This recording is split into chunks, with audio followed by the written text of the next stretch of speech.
after the programme showed, which was a couple months later, within about a half an hour, I had about 60 to 70 friend requests on Facebook and 25 messages, which kind of got very shocking at first because I didn't realise there was going to be a reaction at all, let alone that big a reaction. And then my friends started kind of looking through the internet to try and find what people were saying about me, and very helpfully putting those links on my wall.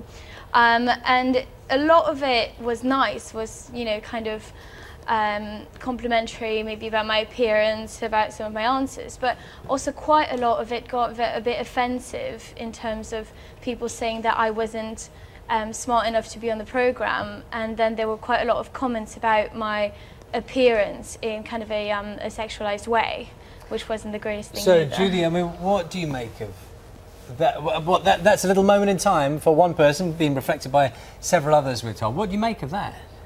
Well, I mean, I think none of us are really surprised about it, are we? I mean, I think boys will be boys and that kind of happens. I'm not saying that it's right, but I don't actually think that we'll ever change that. I think in 50 years' time, things like this will still happen. So, Maureen described a couple of things that were particularly talked about, and as you say, a number of them can be expected when you're a woman on television. Yeah. It comes as a shock, I think, to perhaps younger people, right, or and the perhaps first time. Right. But one of the things that Maureen mentioned in particular was this idea that you can't be on television on a show like University Challenge, be intelligent, give good answers, and be attractive. Yeah. Now, that is a particular problem that some people seem to face.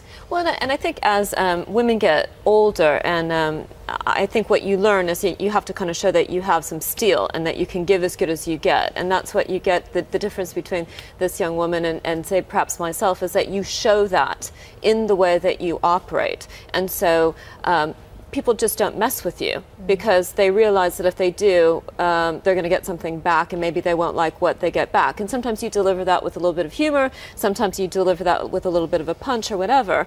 But, you know, when I was 22 years old as well, maybe I wouldn't have known how to handle myself on television for the first time. Yeah, it's interesting. Maureen, did it dent your confidence more generally? Did it make you worry a bit, I don't know, about your appearance or how you carried yourself? What was how did you react to it?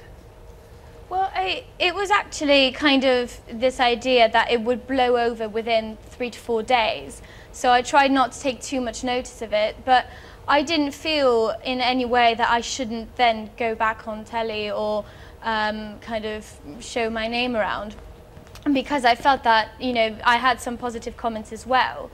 And so there's going to be some bad press no matter what you do. So I think what I tried to do was just kind of put that aside and just kind of try to move on with the positive comments.